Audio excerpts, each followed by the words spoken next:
Attention attention attention, জয় জয়ের নতুন একটা ব্লগে আপনাদের সবাইকে ওয়েলকাম।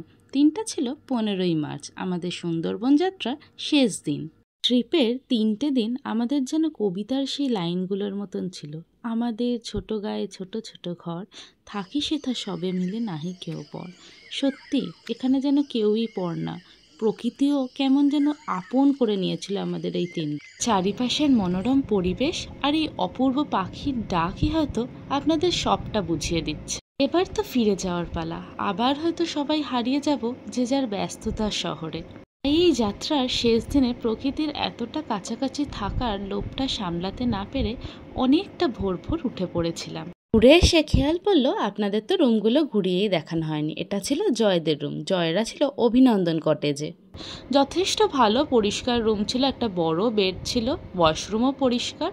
আর এইদিকে আমাদের রুম ছিল, আমাদেরও পাশাপাশি 2টো রুম ছিল আর সামনে একটা ব্যালকনি। আমাদের হোটেল রুমের নাম ছিল O2, আগেও হয়তো আপনাদের বলেছি। 2টো বড় বড় বেড ছিল আর তার সাথে প্রপার ক্লিন অ্যান্ড ক্লিয়ার ওয়াশরুমও ছিল। দিদা দাদু তো একদম রেডি, এবার তো বাড়ি ফেরার পালা। আর কয়েকটা স্পট আছে, সেগুলো দেখতে দেখতে আমরা বাড়ির দিকে এগিয়ে যাব। আমাদের সেদিনকে অনেকটা ভোর ভোর বেরোনোর বিষয় ছিল। আমরা যখন বেরোচ্ছি জয়দের তখন সবে হয়তো ঘুম থেকে উঠেছে। এই যে বোটটা যাচ্ছে দেখছেন, এটা আমাদের বোট, আর জয়রা পাড় থেকে ওদের যে বোটের পাড় ছিল সেখান থেকে টাটা করছে করে তারপর ওরা চলে গেছিল। পাশে একটা বড় মাঠ ছিল, সেখানে সবাই মিলে ক্রিকেট খেলেছে ওখানকার এলাকার কিছু ছেলেদের থেকে ব্যাট বল জোগাড় করে। ইতিমধ্যে আমরা পৌঁছে গেছিলাম আমাদের ফার্স্ট স্পট ঝড়খালি। এই প্রথম যাওয়ার রাস্তাটা ছিল ঠিক এমনই, বাঁশের ওপর দিয়ে আমাদের হেঁটে যেতে হচ্ছিল, আর নিচে জল কাদা আর ওই শ্বাসমূল গাছ। বাঁশের উপর দিয়ে হেঁটে যাওয়াটা কিন্তু ছোট ছোট বাচ্চাদের জন্য বেশ অ্যাডভেঞ্চার। তারপর কিছুটা হেঁটে যাওয়ার পর পাকা রাস্তা, যেখানে চারিপাশে নানান রকম দোকানপাট মার্কেট রয়েছে, যেখানে আপনারা টুকিটাকি কেনাকাটিও করতে পারবেন। এখানে বেসিক্যালি কিছু অ্যানিমালস খাঁচার ভেতর রাখা আছে। আমরা গিয়ে টিকিট কাউন্টার থেকে টিকিট কেটে নিয়েছিলাম, 30 টাকা করে পার হেড পড়েছিল, আর বাচ্চা 10 থেকে 12 বছর বাচ্চাদের ফ্রি ছিল। প্রথম যার সাথে আমাদের দেখা হয় তিনি হচ্ছে ময়ূর, তারপরে একটা আশ্চর্যজনক একটা পাখি বা চিল বলতে পারেন, তার সাথে দেখা হয়েছিল, আর তারপর বাঘ মামা। আর এইদিকে জয়রা পৌঁছে গেছিল সজনেখালি ওয়াইল্ড লাইফ স্যাংচুয়ারি। শহরে যেমন নানা অট্টালিকার ভিড়ে হারিয়ে গেছে সুন্দর প্রকৃতি, স্বচ্ছ বাতাস, এখানে কিন্তু ঠিক উল্টোটা। প্রকৃতি সব সময় আমাদের আগলে রেখেছে। 2 চোখ ভরে যেদিকেই তাকাচ্ছি সেদিকেই যেন সবুজ গাছে ভরা। সব দেখতে দেখতে যখন আমরা ভেতরের দিকে এগিয়ে যাচ্ছি, এইখানের প্রথম বন্ধুর সাথে আমাদের দেখা হয়। দেখো একটি কচ্ছপ মনের খুশিতে ভেসে চলেছে, কিন্তু দেখে একটা জিনিস খুবই খারাপ লাগলো, সবই রয়েছে কত বড় জায়গা কিন্তু এতটা অপরিষ্কার, মেনটেন্যান্সের খুবই অভাব এখানে। চলো এবার এগিয়ে যাওয়া যাক।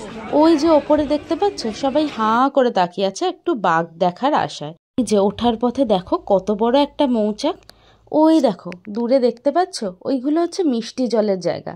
ওখানেই বাঘ হরিণ সবাই জল খেতে আসে, আর যখন তারা আসে তখনই তাদের দেখা পাওয়া যায়। কি সবার মতো আমরা কিছুক্ষণ অপেক্ষা করে নিরাশ হয়ে নেমে এলাম, কিন্তু পুরোপুরি নিরাশ হয়নি। এই যে পাশে একটা জায়গায় দেখতে পেয়েছিলাম কুমির জলে ডুবে আছে, আর একটা জায়গায় পেয়েছিলাম গোসাপ দেখতে। বাঘ দেখতে পেলাম না তো কি হলো, এই সাপ কুমির কচ্ছপ দেখেই দিন কাটাই। এদের লাস্ট দিন খেলার ধুমধুমার কাণ্ড। সকালবেলা ক্রিকেট খেলা হয়নি, এবার inter board stone paper scissor খেলা চলছে। আনন্দ মজার বিন্দু মাত্র ছিটে ফোটাও ছাড়া যাবে না। চলো এইসব করতে করতে মাঝিদের ঘরে ফেরার গল্প শুনতে শুনতে আমরা এগিয়ে যাই আমাদের ব্যস্ততার জীবনের দিকে।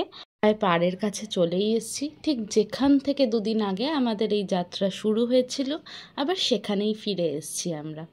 মনে এক রাশ কষ্ট থাকলেও মনকে সান্ত্বনা দিচ্ছি এই বলেই যে আবারও একদিন আসবে যেদিন আবার আমরা সবাই একসাথে হব, একই সুরে একই তালে মেতে উঠব।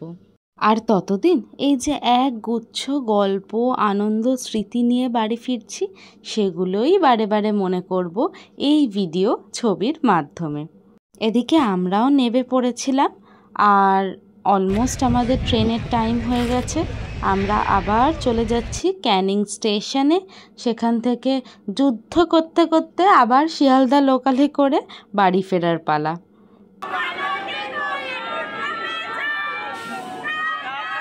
দেখছো তো দুঃখর মাঝেও কতটা আনন্দ নিয়ে সবাই বাড়ি ফিরছি। আশা করছি তোমাদেরও এই 3 দিনের ব্লগ ভালো লেগেছে। আবার নতুন কোনো ব্লগ নিয়ে নতুন কোনো গল্প নিয়ে আসবো।